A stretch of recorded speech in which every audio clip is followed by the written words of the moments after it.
La Push, hiver. 2 ans après la bataille contre les Volturi.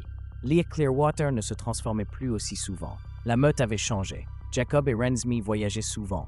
Seth passait plus de temps chez les Cullen que dans la réserve. Sam restait Sam, mais de plus en plus distant, moins présent.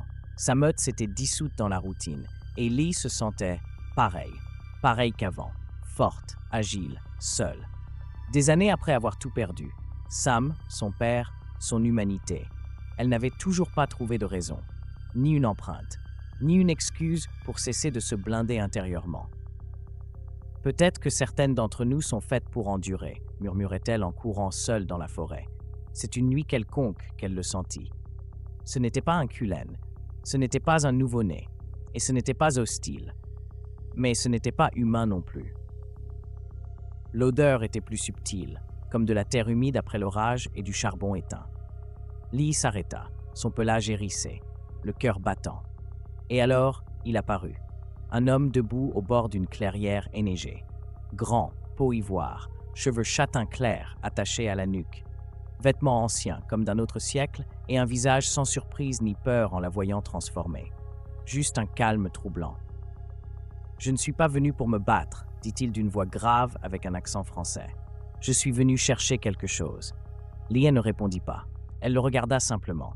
Et soudain, le monde s'éteignit. La sensation fut brutale, écrasante. Tout son corps se tendit, se brisa puis se réajusta en une seconde, comme si ses os avaient toujours été mal alignés et que lui, ce vampire inconnu, était la seule forme correcte d'être debout. L'empreinte, ce n'était pas possible, ça ne devait pas l'être, et pourtant c'était là, inévitable, complète. Le vampire ne bougea pas. « Ça va ?» Leah reprit sa forme humaine d'un coup, sans réfléchir, frissonnante, haletante, sachant qu'en elle, quelque chose avait changé à jamais. « Qui es-tu » ? « Je m'appelle Étienne. Je n'appartiens à aucun clan. Je viens du nord du Canada. Je vagabondais. Pourquoi es-tu ici » ? Il leva les yeux. « Je croyais venir pour moi. Maintenant, je sais que c'était pour toi. » Pendant des jours, Leah ne dit rien à personne, ni à Jacob, ni à Sam, même pas à Seth. Elle patrouillait simplement près de la clairière chaque nuit, comme une louve inquiète attendant le retour d'Étienne. Et il revenait. Il ne parlait pas beaucoup, mais il marchait, regardait les étoiles, s'écoutait. Leah ne sentait pas qu'elle perdait le contrôle. Au contraire, pour la première fois, elle le possédait, jusqu'à ce que Jacob l'apprenne, et ce fut comme prévu. « Un vampire ?»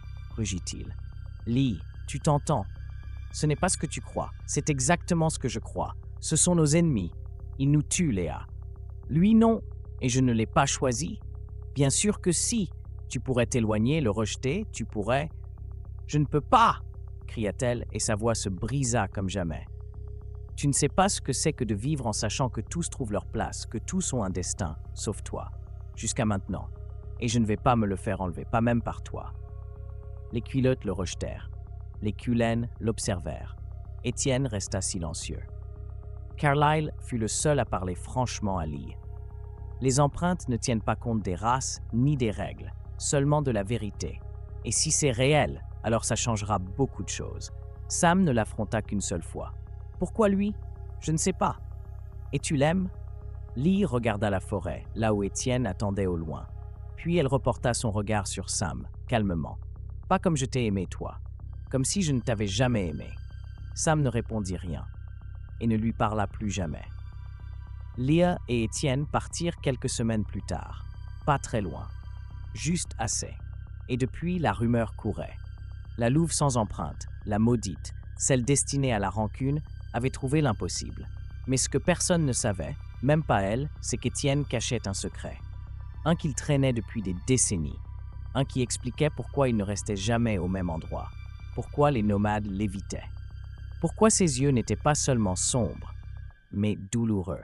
Car Étienne n'était pas seulement un vampire, il était un chasseur des siens. Et quelqu'un, de l'autre côté du continent, vient d'apprendre qu'il a laissé une empreinte, avec une louve. 2 mois plus tard, Leah et Étienne s'étaient installés dans la périphérie de Bellingham, loin de la réserve, loin des Cullen. Elle avait trouvé un étrange équilibre entre son instinct féroce et le calme qu'il lui inspirait. Lui, de son côté, semblait moins fugitif, plus présent. « Je n'aurais jamais cru que dormir près d'un loup me ferait me sentir en sécurité, disait-il à voix basse, quand Léa dormait blottie contre lui. Elle ne fuyait plus le lien. Elle ne l'adorait pas non plus. Elle l'habitait, comme s'il avait toujours été destiné à vivre là, dans cet espace auparavant vide. Mais le passé d'Étienne n'était pas enterré. Une nuit, alors que Lee chassait seul sous sa forme lupine, 3 silhouettes l'entourèrent. Ce n'étaient pas des culènes, ni des nouveau-nés. C'étaient des anciens, yeux grenats, vêtements sombres et tatouages rituels sur les avant-bras. « Tuez la louve, celle qui le lie », dit l'un d'eux. D'une voix râpeuse, elle se transforma aussitôt, montra les dents, et ils ne reculèrent que d'un pas. « Nous ne sommes pas venus pour nous battre, pas encore. »« Qui êtes-vous » grogna Léa, déjà sous forme humaine, de vieux compagnons d'Étienne, avant qu'il n'oublie sa mission, avant qu'il ne rompe son serment. Étienne expliqua la même nuit, sans détour. Pendant des décennies, j'ai chassé les vampires, ceux qui se nourrissaient sans retenue, ceux qui ravageaient des villes. J'ai fait partie d'un groupe opérant dans l'ombre, en dehors de la loi des Volturi. Des chasseurs. Des nôtres. « Et tu les as quittés » demanda Léa. « Quand j'ai vu que nous n'étions pas différents. Quand j'ai commencé à tuer sur des noms, pas des actes. Et maintenant, ils te cherchent » Étienne acquiesça. « Pas parce que je suis parti. Parce que j'ai prouvé qu'un vampire peut changer. Et parce que tu es avec moi » il baissa les yeux. « C'est ce qui les offense le plus. Que je sois avec une louve, avec ce qu'ils ont juré de détruire. » La nuit suivante, ils attaquèrent. Pas eux directement. Seth, un avertissement. « La prochaine fois, ce sera pas ton frère », disait le message gravé d'un ongle sur un arbre de la réserve. Jacob était furieux. « Nous ne pouvons pas laisser faire. » Sam, pour une fois, était d'accord. Les culènes ne le toléraient pas, nous non plus. Bella parla d'une voix ferme. Lia a choisi d'aimer, et quelqu'un l'a puni pour ça. Edward intervint. Ce n'est pas une punition, c'est de la peur. Peur que leur union change tout. Les culènes, les kilotes et Lia. Tous ensemble, une dernière fois, pour tendre un piège. Les chasseurs vinrent au crépuscule, pensant que Lia était seule. Étienne les attendait, les yeux ouverts et l'esprit clair. « Je ne suis pas votre ennemi, dit-il avant le premier coup. Mais si vous touchez encore au mien, je ne serai plus votre frère. » Léa, en forme de loup, leur barra la route. Et derrière elle, toute la meute. Une à une, les silhouettes se dressèrent sous la lune. Jacob, Sam, Ambry, Quill, Seth, Paul. Côte à côte avec Jasper, Emmett et Edward. Loup et vampire.